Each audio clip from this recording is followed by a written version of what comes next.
You are listening to the Real Men Feel Show with Andy Grant. Real Men Feel encourages men to allow and express all of their emotions. Despite what you may have been taught, all emotions do serve you. Real Men Feel is committed to engaging in discussions that most men aren't having, but you don't need to be a man to join us. The Real Men Feel Show is produced weekly for your growth and enjoyment. Listen to us on podcast platforms including iTunes, Google Play, Stitcher, and many more. You can also watch the show on YouTube by visiting realmenfeel.org/YouTube. Come back often and feel free to add the podcast to your favorite RSS feed or subscribe on iTunes by visiting realmenfeel.org/iTunes. You can follow us on Twitter at realmenfeelorg and at facebook.com/realmenfeelshow. All links mentioned in each episode are in the show notes found on the blog at realmenfeel.org. Your reviews, comments, feedback, and participation are welcome during the live show and anytime in our Facebook group, on Twitter, or at realmenfeel.org. Now, let's get into this week's show. Hello, and welcome to another edition of Real Men Feel. This is your host, Andy Grant. And often on Real Men Feel, I talk about encouraging men to own their emotions, to give themselves permission to feel their emotions. And, that lets you feel more in charge of your life, of your day, of your joys. And it's freeing and liberating. And we are entitled to feel our emotions. We're emotional beings, regardless of what you've been taught, whether you think being a man means you're allowed to have one emotion or two, or there's some that's off limits, or if you feel this way, that made you a woman. That is all nonsense. And every now and then I meet guys that tell me how brave and courageous I am. And sometimes it takes me a while to realize that, this does require some confidence. And when I wasn't confident, it's because I wasn't allowing myself to feel. I wasn't being authentic. I wasn't willing to express who I really was. So that showed up as kind of damaging my psyche and stuff. But I recently met a man thanks to a group on Facebook, and his whole game is confidence. And the more we talked, we realized how much we had in common, so many of our shared belief systems and what we talk about. So since a big part of feeling is feeling confident, and really such a big part of being a man requires confidence, that's why our guest is here today to talk self-confidence, and with a twist, because he focuses on harnessing your spirituality to master that inner game so that you can take the field.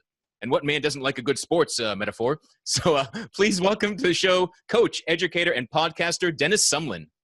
Hey, welcome. Thank you. I'm saying welcome like it's my show. Glad to be here. What's going on? Welcome to your presence, Dennis. Oh, well, thank you. I can't wait to unwrap this present. This cool. Cool. So I always like to start with the basics. So what is being confident? What is confidence? Oh, that's a great question. It's a popular question, too, when you say confidence. Well, the way I see it, the way that it turns out, it seems to be three kinds of confidence. And one is maybe not exactly be confidence, but we put it in the confidence category anyway, just for quick reference. So the three things are situational confidence. So, you can have confidence in situations. For example, you could be very confident in playing basketball. Speaking of sports metaphors, you could be confident in playing basketball, but you may not. You may have an overall low self-confidence, but you can be confident in that one activity. So there's situational confidence. And then there's the self-esteem, how you feel about yourself. The word esteem. Do you like yourself? All that. So that's kind of a form of confidence, how you feel emotionally about yourself. And then there's, of course, the core confidence, which is what my business is named, core confidence. And that's when you believe in yourself as a person, as a human being, as a life form. So you believe in yourself as an intrinsic person. So for example, let's say that you can't play basketball. If you were core confident, you would believe in your ability to be able to learn it. Okay. You know what I mean? So you may not have situational confidence in basketball, but because you would have core confidence, you believe in yourself as a person, your abilities and your talents. So you know that if you put your mind to it, you can learn it. So cool. It's more of a, not taking a defeatist attitude, more taking a success attitude as far as yourself. Right. So if your core confidence is high, there's no individual situation that can tear that down. No, because even if you don't know something and you want to know it, you believe in your capability to learn. Cool. And this may seem like a silly question, but I like to ask silly questions because it kind of makes me look and what are my assumptions on this. But how do I know if I'm confident or not? Well, let's see. There's a couple of signs. I mean, there's signs all over the place. But there's a couple of signs, a couple of things that come to mind right now. Let's say that you may not take criticism very well. If someone gave you a criticism or something like that, it may make you a little bit depressed or upset. You get upset easy over criticism. Okay. Another sign would be you don't take compliments very well. If someone compliments you, you're questioning, well, why would you say that? Mm-hmm. Things like that. If you have a lot of bouts with anxiety, if you have a lot of negative talk that you dwell on. So there's several signs that you may be having a low bout of confidence or lack of self-esteem, something like that. Cool. And let's see, are some people really naturally confident, or is it something that everybody has to work on? Well, I think like this. I think that we as individuals have a set of qualities, potential personality qualities and talents. Like I said earlier, I think that, we were born in an IKEA box where we have certain individual traits. Yeah. So I do believe that it could be possible that somebody would be born with a default sense of core confidence, where somebody else may have to work more at it. But I believe that we all could achieve core confidence. It may take, some people more work than others, just like some people are taller than others. Cool. And is confidence, is the level of confidence that you display here and today, is this something you've always had, or did it take some sort of effort and practice for you? Well, actually, it's a combination of the two.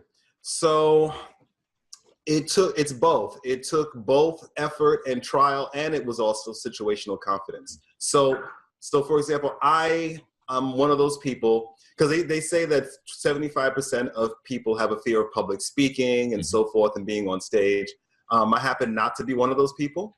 So because I like speaking and I like performing, that's part of my background. Yeah. I've always taken to the art of performing. So I ended up with situational confidence. So when I had a low self-esteem, I felt like crap. I felt like less than a man. I didn't know whether I was masculine enough. I still had no problem getting on stage.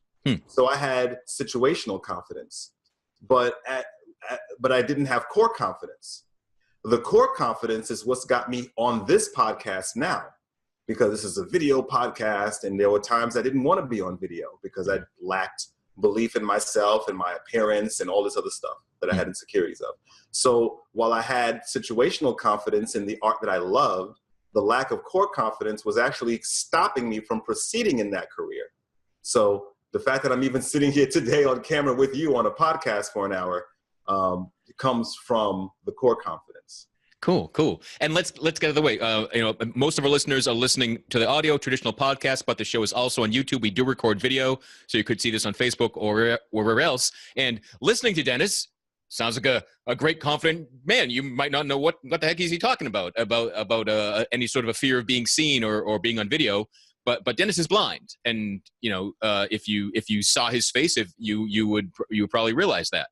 And what I really like about you, why I wanted to have you on the show, was I didn't know that, and it doesn't matter. It's not how you lead yourself. It's not how you present yourself. It's not.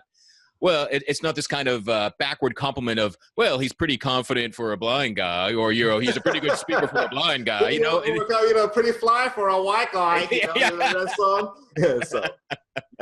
So, but I did, and I don't know if you can even answer this. If you've been blind all your life, like, do you know if that had an impact on your confidence?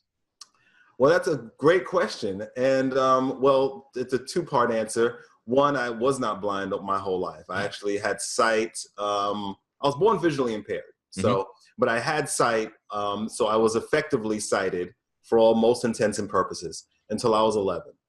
So I do know what it's like to see and so forth. But as far as my blindness affecting my confidence, now the blindness itself did not affect my confidence because I grew up in an atmosphere where blindness was seen as normal. Blindness was very normalized where I come from. And when I went blind, I got services right away. I stayed in public school. Blindness was very normalized in my childhood for me, at least for the most part. So it wasn't blindness that I stumbled over. It was more when I got further out into the world, it was the perception of blindness and how people saw blindness and disabilities at large. Because I didn't know that. When I first went blind, I didn't know it was uncool to be blind. I had no idea. I had absolutely no idea how people saw disabilities when I was first starting to be independent.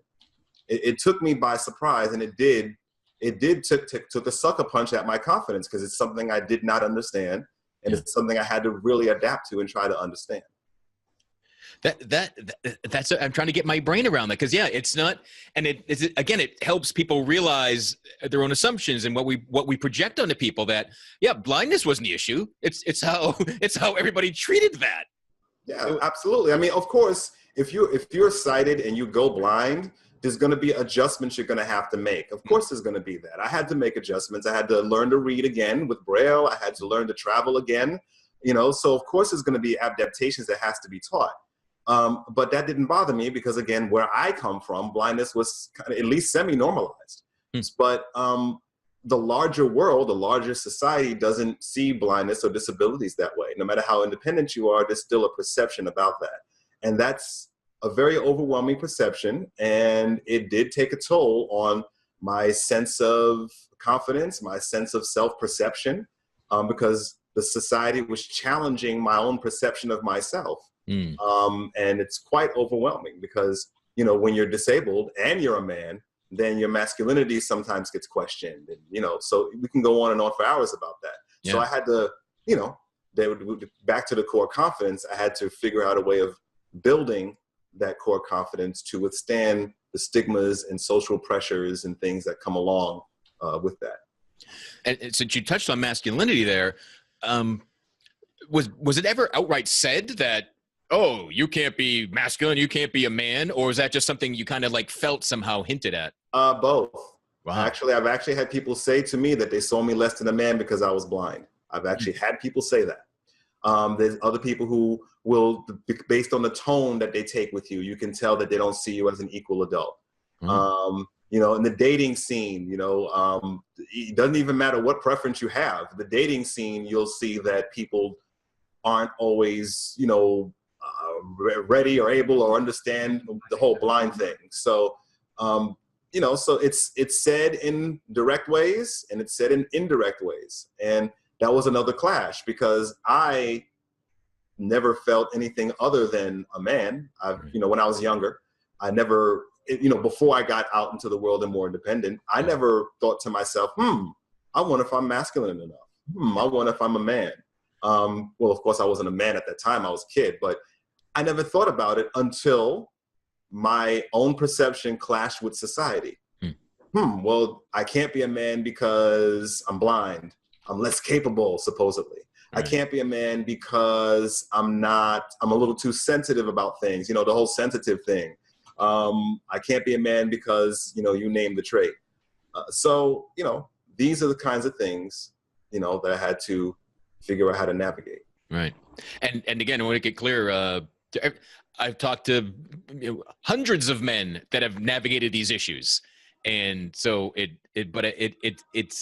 neat that you had something else that people could kind of point to or use as an excuse to kind of push you back in a way. But so how did you get over society's perception of you? How did you strengthen your core confidence again? Well, it was a long process. It definitely wasn't overnight. It took a lot of years. It was a lot of years of not understanding what was going on, and then a lot of years of trying to figure out what am I going to do about it, because I want to belong. I want to be liked. I want to be considered one of the boys. Because when you're young, you want to fit in. But I don't want to be fake. I had a very, very, very, very hard time with being fake. Being fake is not something that's in my nature. I had a very hard time with lying and being fake and something I'm not, and doing dumb things I'm not into just to be liked by the boys. God. And anytime I tried to do it, it was just I felt like a violation of my soul when I did it. Yeah. So it took a lot of that kind of bouncing around that scenario. It took a lot of soul searching. It took a lot of evaluating, you know, just my purpose in the world. It just took a lot of years of searching. Mm. And so then I got on this whole self-development kick. You know, I started to really get into psychology, what made people tick, human behavior, human sexuality, you know, just how people operated and what made people, you know, from their soul, their mind. You know, I started to get into all of that stuff, and that, you know, set me on years of spiritual and intellectual exploration. Cool. You know? So were you raised with any sort of religion or spirituality, or was this all discovered as an adult? Well, actually, I was raised in I was raised a Christian, but the reason why I hesitated is because I was actually raised in a 2-religion household. My parents were Christian. I was adopted. We can get into that a little later. But yeah, my parents were Christian, but I had an aunt in that adopted family. She was Jehovah's Witness. My parents were Pentecostal. So I got to know, you know, different versions of Christianity. Mm-hmm. But as I actually went to a Bible camp when I was a kid too. So I was like, you know, I was drowning in Christianity and the Bible and all this stuff. So after I became a teenager, I started to have different thoughts about spirituality and creation and life. And I started to, again, turn towards different ways of looking at it. You know, that kind of collides with my beginning of exploration of self-development and stuff. So I started to look at different theories and understand different things. And I got into politics early. I started getting into politics when I was 11 years old. Mm. So a lot of these things combined to make me rethink all this stuff. And I went through a part where I wasn't part of anything. And then I actually became a Buddhist for a while. Mm. I was a Buddhist for a number of years, actually. And then I decided that I'm gonna stay away from these kind of name brand organized religions with their rituals and things of that nature. Yeah. I'm just going to study spirituality, study, you know, the creator and different viewpoints about that, make sure that I have a connection to the spirit and the creator, and just move in more of a holistic direction. Cool. And does your seeking ever end, or is there always more to learn? What is that experience like for you? Well, there's certainly always more to learn, because the spiritual dimension is certainly not the same as here in the earth dimension. But there's certainly a lot. There's always to learn. But I've definitely made it my business to cultivate my intuition, and through spiritual practices, you know, meditation and other things we can talk about. I've made sure that I've had a spiritual relationship. So I consider myself spiritually connected and fortunate to be so. Cool. And I do want to get into how spirituality plays part of your confidence. So let me try to dissect it first. And were you confident and then added spirituality and it got you more confident? Or, you know, was there a level of confidence without harnessing your full spiritual self? Well, here's something very interesting, and my friends have pointed this out to me. They feel, I have other friends who are into holistic spirituality and so forth, and they tell me what they get from me energetically wise. Mm-hmm. And it seems that people, and I see it myself, that it's been explained to me, that I've always had a kind of a core confidence. Mm-hmm. And I think that might be true. Since I was a kid, I've always had a kind of a core confidence. But I think what's happened with my sense of core confidence clashing with society stigmas, as we've spoken about, I neglected my own self and got sidetracked with all the society messages that I was being fed. Instead of listening to myself saying there's nothing wrong with being blind, I listened to other people saying blindness is lesser, and ignored my own sensibilities. Instead of going with, well, I feel just as man or masculine as any other dude that I see. Instead of listening to my own intrinsic instincts, I got sidetracked with, in order to be a man, you have to be tall and muscular and kind of gangsterish and blah, blah, blah, blah, blah. Yeah. I got sidetracked with the archetype instead of listening to my own intrinsic voices. And so what spirituality did, along with the study of self-confidence and all these other psychology things, what all those things did is bring me back to myself, bring me back to what's intrinsically going on for me, what my intrinsic truth is as an individual. It got me to start to ignore and question the social constructs and the stigmas that are placed on all of us. It got me to question all those things and get back to a sense of self and centeredness. Right. So seeing who you really are, feeling again who you really are, because you did have it. Absolutely. There was something there. I think we all have it. I think we all have a sense of who we are. And I think a lot of things in life take us away from the sense of who we are into distractions and scars and so forth, some worse than others. And I think it would be great if we can work towards getting back to a genuine version of ourselves. Beautiful, beautiful. Yeah, and that's kind of what I was trying to get to with one of my questions earlier of are we, in my perception, it's, as children, as babies, as infants, we come in with all this light, all this energy, all this joy, and it comes off as this beaming confidence that, everybody wants to see the new child in the family and things like that. And then through society's labelings, our own experiences, whatever, it starts to get like chipped away, worn away. We get dulled somehow. Yeah.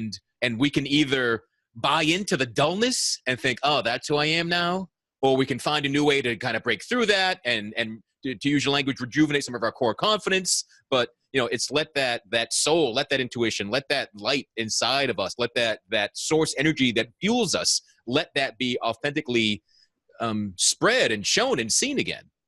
Yeah. And see, that was the clash, because when I was a kid, like we spoke about at the top of the show, it's not that I was confident in my speaking ability or performing ability. It's just that I loved it so much. Right. And so me loving it so much, I gained situational confidence. But the lack of core confidence or the ignoring of my intrinsic confidence slowed me down. Me listening to society's stigmas and stereotypes and self-doubts and all these other things that crop up due to scars in life, listening to that slowed my career. Right. This is not to be, not to do a sob story, but I probably could have been further sooner if I had just been able to override some of those programs earlier.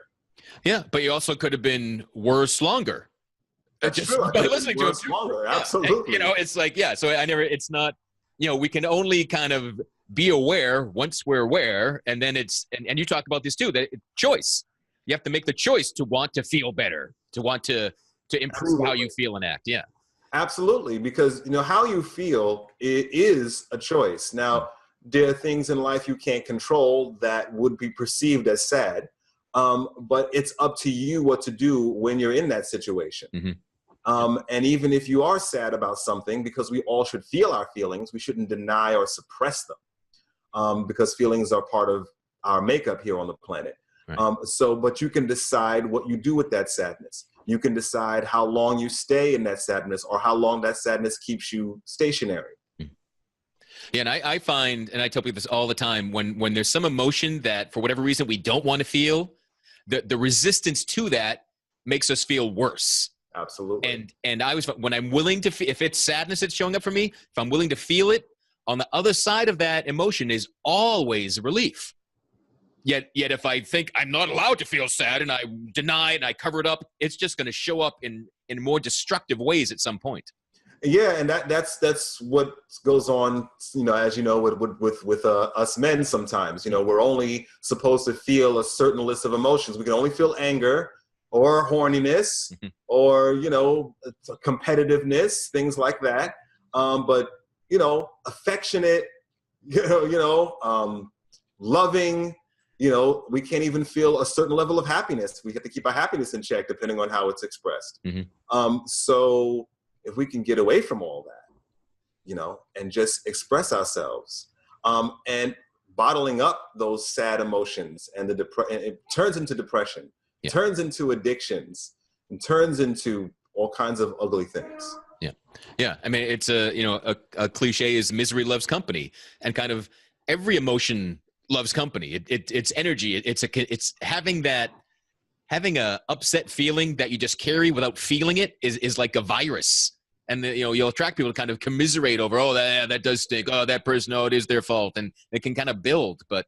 Yeah. And also, you know what it is also, when you start suppressing or feeling bad for feeling bad, then that's a double bad. It's like, okay, I'm sad or depressed about something, but now I'm upset that I'm upset. Or now that I'm feeling guilty that I'm upset. Or I'm a man, I'm supposed to be stronger. So now you have a double bad. It just adds to your burden. Yep. Yeah, you're feeling bad, and then you're feeling worse because you're judging that you're feeling bad. And I'm judging that I'm feeling bad, that I'm putting my own feelings in these frameworks and so forth. Yeah. Yeah. Cool. So how does someone grapple with just this idea? If this is new to some, like, how do I take ownership of my feelings, and how do I recognize I have choice if I don't think that I do? That's a great question. Well, you first have to be able to suspend the things that you think, because if you think you don't have choice, then that's going to control how you navigate the world. So you have to suspend the things that you may have previously thought about the nature of choice and the nature of feelings. Like, suspend the idea that someone can make you feel something, or that you don't have a choice. There's always choices. You may not like the consequences for those choices, but there's always choices. Yeah. And it can be easier. It can be easier to give up the idea of choice. Like, no, I'm stuck in this job, or I'm stuck in this relationship. And it just means the choice, doing something is hard. Yes. but you do have the choice. You have the choice. Yeah. And if you want to make the choice, if you're committed enough to that choice, you will do the recommended or instinctual preparations for it. So you can make that choice. But you always are in, sometimes I say this, I always have the last say, and when I say that, sometimes people think I sound arrogant. What do you mean you always have the last say? Who do you think you are? People always take things the wrong way, but we all have the final say. We can't control everything in the world that's outside of us. Definitely not. But we all have the final say about how we navigate that, good or bad. Yeah, I love that. Yeah, you do have the final say for you. Absolutely. Yeah. At all times. Yeah, cool. There's never a moment you don't have the final say over you. Yeah, beautiful. Yeah, and again, it's not a competition. It's not an authoritarian thing. It's just, no, I own me. I'm responsible for me. Yeah. And I would say, just to get back to the question, back to your question about how do you even go through this process of taking ownership? Well, first, in order to take ownership of something, you have to know what it is. So I always recommend, like, if you're starting this idea of building your core confidence and taking ownership for yourself, you have to first be able to clearly identify how you feel, and why are you feeling that way? I'm feeling angry right now about this situation. Okay, well, what about this situation makes me angry? And then when you get deeper and see that, then you can decide, well, is these elements worth getting angry about? Yes or no? And if they are, how could I handle this in a constructive way? Right. Yeah. So there's, by taking responsibility and ownership, you're claiming responsibility. And it's not so that you can just sit there and blame yourself. It's so that you can make a new choice. It's so that you can dissect and learn and do something new. Absolutely. Beautiful. But that's why when you opened up with the master your inner game and take the field, that's really what it's all about. Yeah. Because the things that you do on the outside, is reflecting what's really going on the inside. So when you master that inner game, you're taking the field, with more of a self-ownership, more of a humble core confidence. Cool. And is that a big part of it?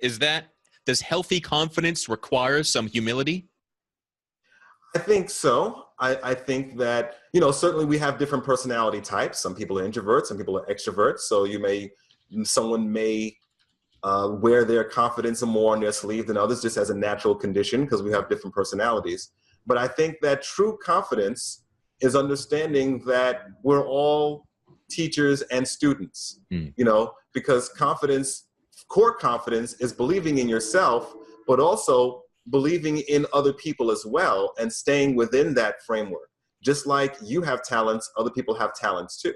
Just like you have something to offer, other people have something to offer too. It's never that you're above anybody. Yeah, I like that. Go ahead. I like to, I'm confident and I'm confident in you. That's right. Yeah, I get it. Cool. And then a way to allow for growth and to the ability to suspend what you think. I'm confident and I could be wrong. That's being open-minded, because like I said, it's a teacher-student thing. You're always learning. You never stop learning and growing. So no matter how core confident you are, there's always room to grow, and being open to that, being open to being the teacher and the student, being open to learning from all of your experiences and other people is the key to continued growth and core confidence. Beautiful. One of the keys. And is this your public speaking and what you go and share and teach? Is it always around confidence, or is it other subtopics as well? Well, two things. I teach public speaking, so there's that. But as far as me speaking and the podcast that I host, yes, all that is around core confidence, how to handle your inner feelings, anxiety, self-doubt, and so forth. Also talking about building healthy relationships, building a confident sexuality as a man, all these things that circle around what I call authentic, healthy manhood. Cool. And I was going to ask, what are some of the impacts? What are some of the areas of life that are impacted by a man's confidence or lack thereof? And it sounds like relationships, career is it limitless? Is it every aspect? I think it plays a role in every aspect. So I'll give you an example. So just in relationships, if you're not confident in who you are, if you're not confident in the kind of man you are, the kind of things you want in your life, if you're just in a state where you want to be liked or you just want to have a partner, then you're liable to have lower standards than what you would prefer. You're liable to maybe settle, maybe getting into an abusive relationship, depending on how much your scarring is impacting your current reality. And I think that if you feel more confident within yourself as a person, you'll understand that having healthy values and standards is fair for you and the people you're going to date. So I think that being confident has a lot to do with the kind of people you end up with. I think being confident even has a lot to do with sex and sexuality, even sexual performance. I think the confidence has to do also sometimes with your career. Although I have seen people detach their career from their sense of self-confidence. Actually, because this reminds me of someone I actually had on my podcast. And we were talking about something. He was talking about his relationship and how he had a low self-esteem because he was in a dysfunctional relationship, and he allowed it for all these years because of his lack of self-confidence. And then we talked about his job and how excellent he was at his job.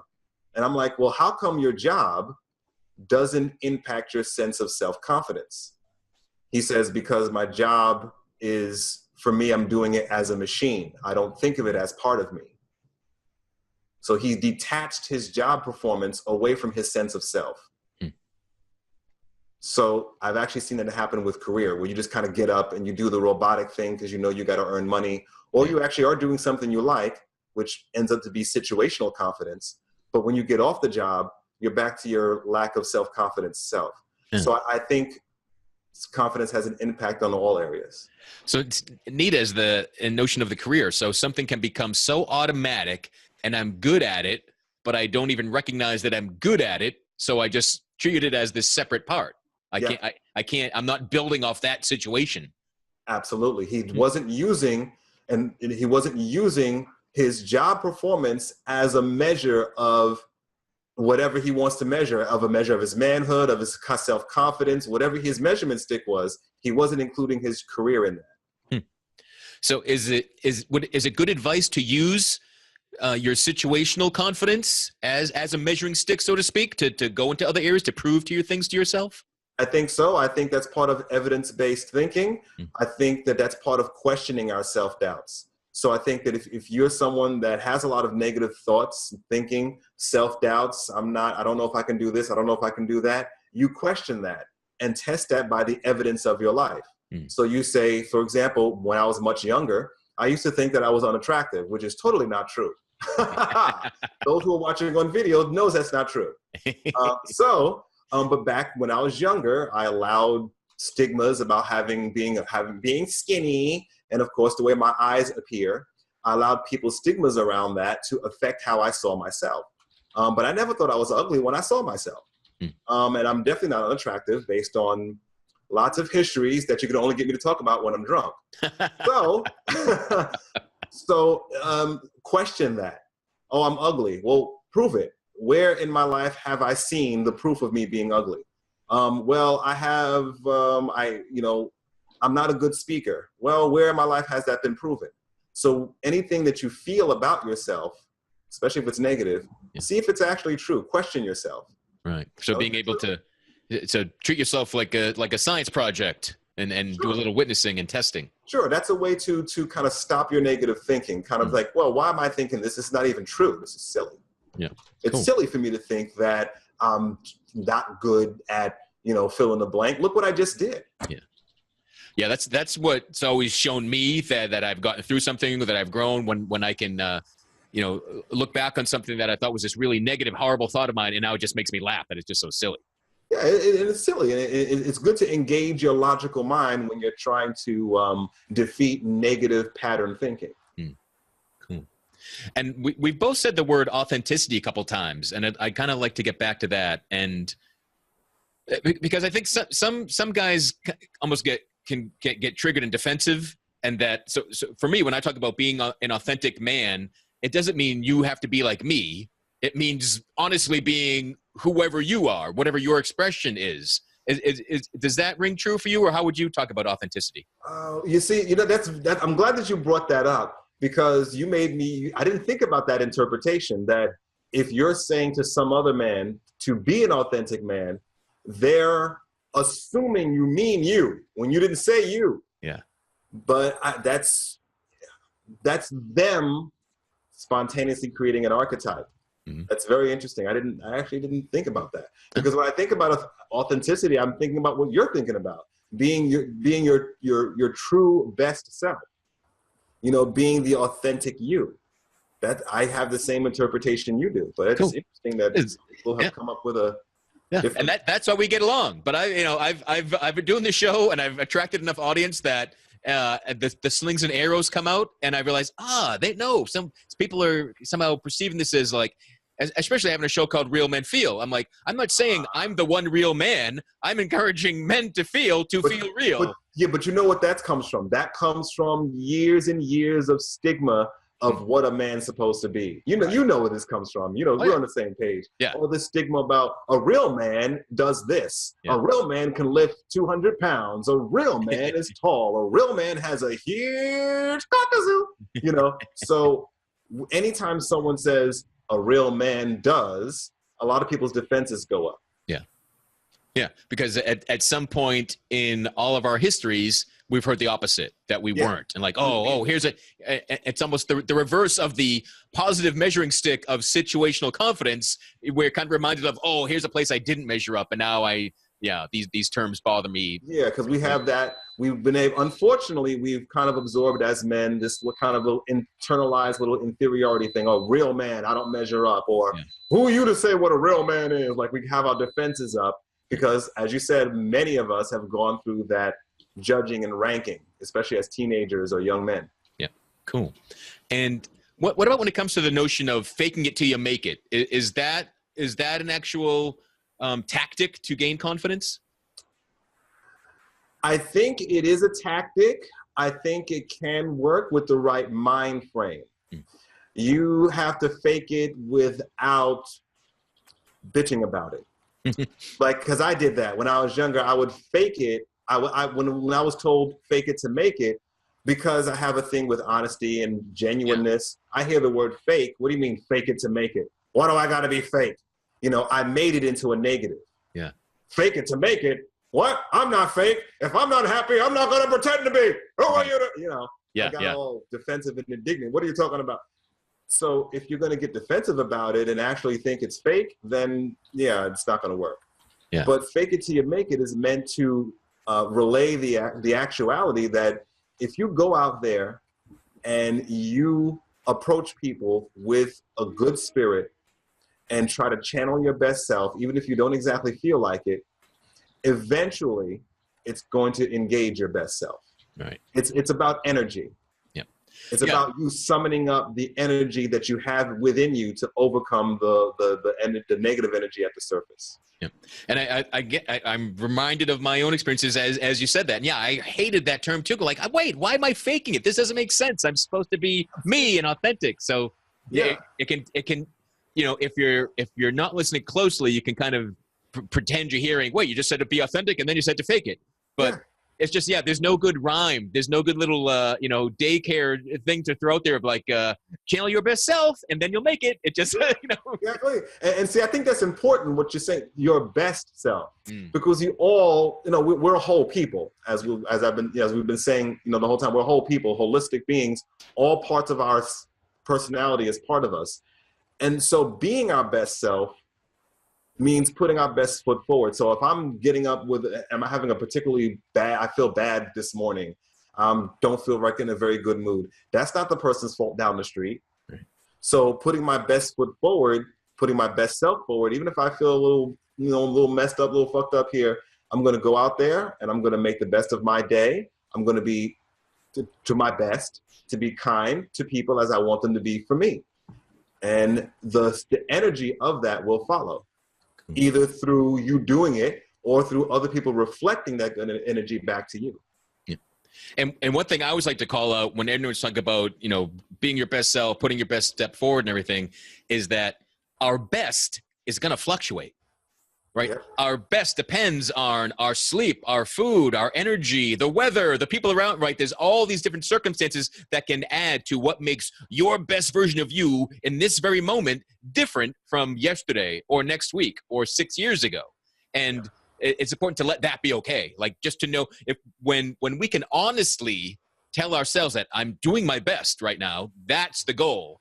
But to compare that, but my best was a lot better last Tuesday. What's wrong with me? That is and that circles around. I know there's a lot of stuff. People are listening. It's a lot of stuff to take in, but that goes back around to self-judgment.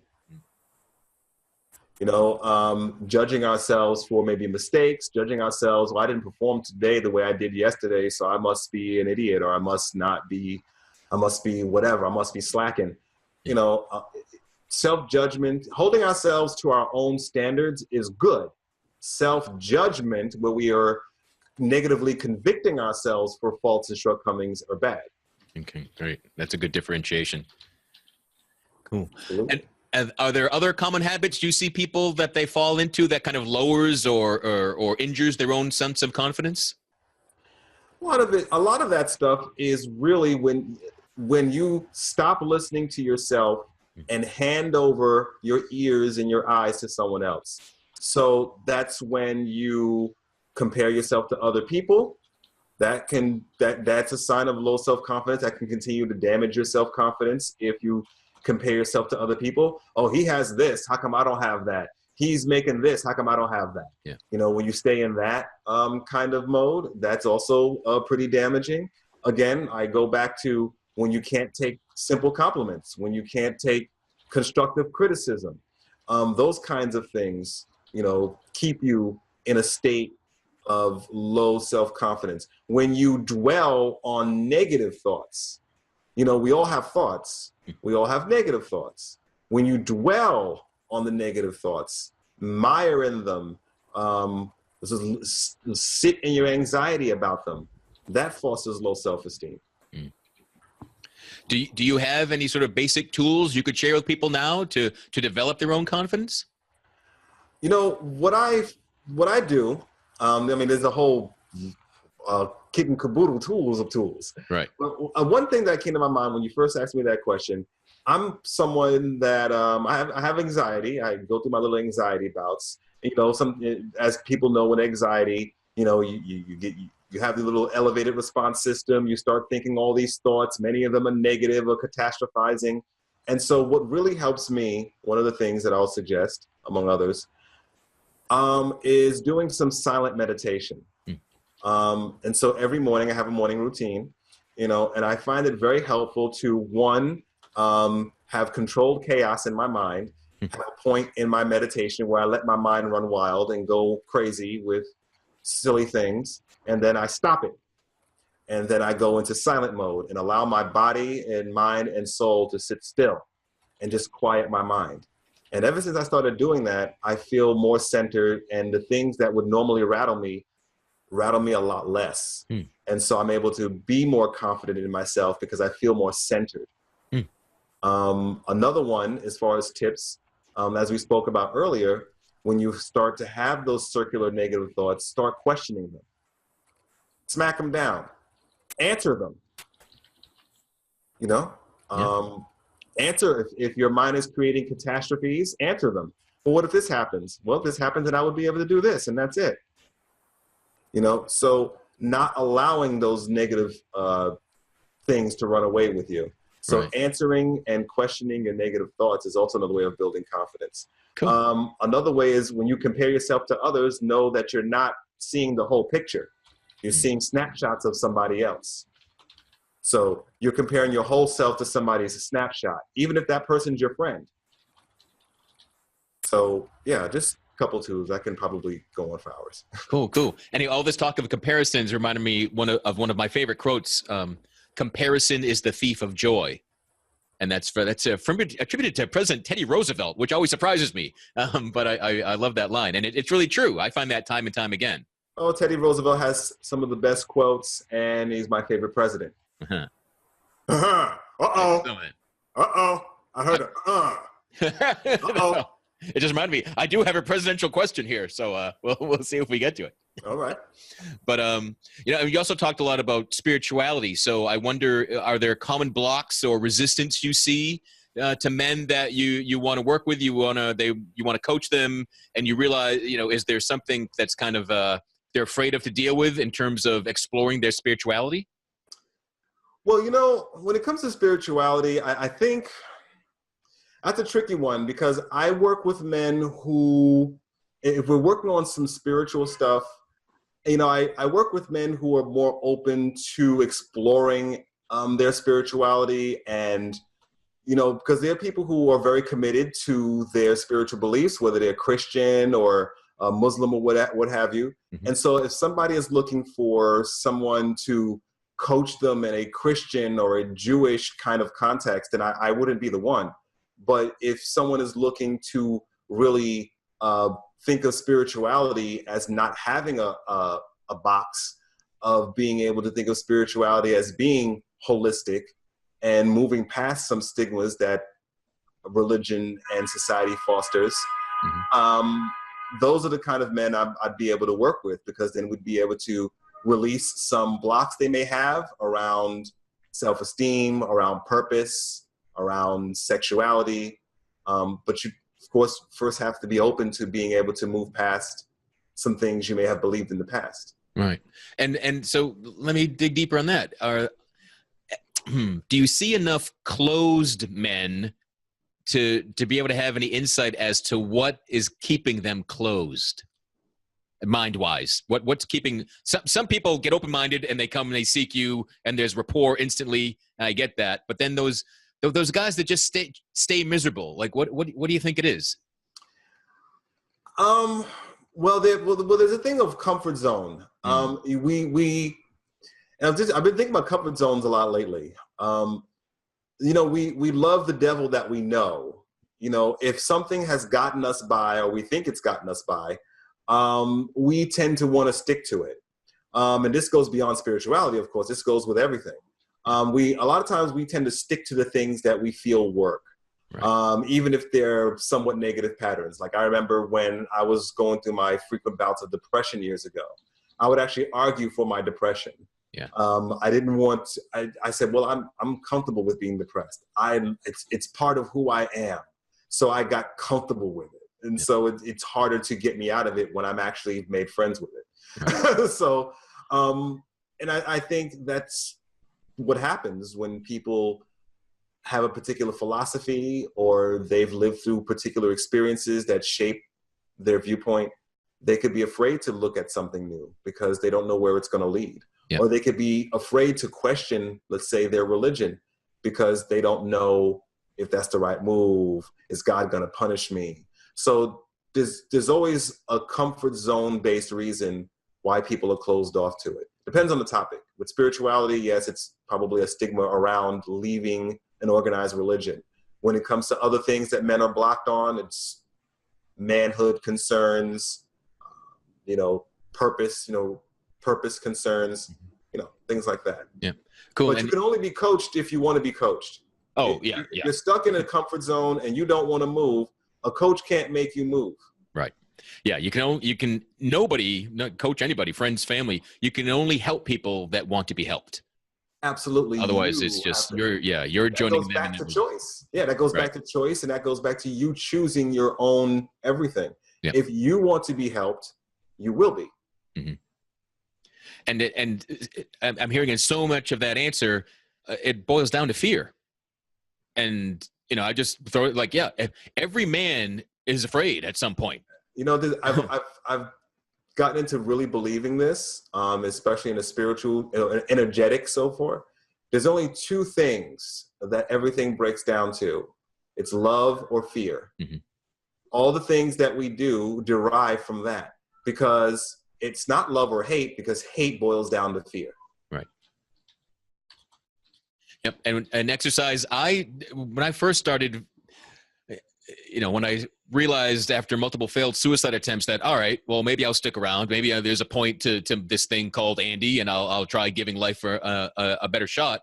And yeah, like how many of my decisions were driven by fear as opposed to love. So I really I might have got this from Oprah, for good's sakes. But the notion of sit in this choice, and am I attracted to this choice because of the attraction to it, because of the love, the joy that's there, or am I making a decision to avoid something I'm afraid of? Yeah, to avoid something you're afraid of, or you making a decision because someone else thinks you should. That's a form of fear, because you're fearing their approval. Yep. Don't want to disappoint anyone else. Don't want to let anyone else down. I've fallen into those baskets, afraid to say no to somebody. Yeah. I've fallen into those baskets where I don't want to disappoint. I want to be that person that's dependable. I used to say yes too much and then feel bad if I couldn't fulfill it. It was a crazy cycle. Cool. So, I did mention that I had something I wanted to talk about, presence, and it was the notion of, can someone be too confident? Because even at times when I find I have to look hard for things to admire in President Trump, I can always go, man, you got to admire that guy's confidence. But can you have too much confidence? Can it be a detriment, or is it always good? Well, see, I don't know if everything that people do that look like confidence is actually confidence. I think, again, we only know, but we only judge things by what we see. I can understand someone watching somebody who's very verbose and who has his ego on his sleeve, and appears very cocksure. We would assume that they're confident, but that could just be a projection. It could just be someone who's acting in that way because they're protecting or defending something, or they're actually scared. So I would question, if someone is a little bit too outsized, I would question on whether they actually are completely confident.